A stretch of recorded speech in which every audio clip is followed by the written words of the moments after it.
咱国造的长水南海巡号进度有去前到4月海上测试可能是赶袂赴啊。海军表示，讲目前进入到上尾阶段，但咧校正系统，希望9月30以前会当完成海测。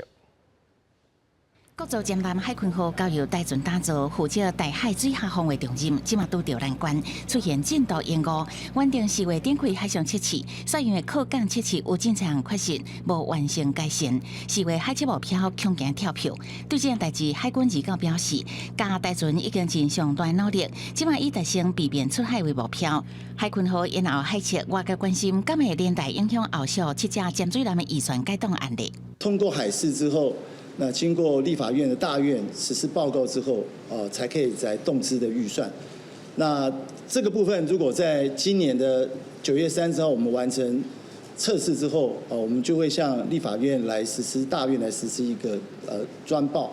海军强调，江南是关键战力，会以9月30前完成海测目标。另外，国军强化整体战力，目前服役伊2体鱼舰机机能牢固。国防部向美方提出军购清单，空军又以购买伊2体鱼舰机一架 HH-60W 搜救直升机，海军是国再争取 MH-60R 反舰直升机。传出美方以无符合无对称的战力，拒绝卖咱伊2体鱼舰机加 MH-60R 反舰直升机。 反潜直升机当然具备的机动，它可以大范围的搜索，那这个能力跟需求海军是有的。那有关新的直升机的筹获，或是现役机种的后续的可能的性能提升，整个这个整体的规划，那目前我们都在整体的评估作业之中。任何有助提升战力的武器装备，我们都会透过各项的会议。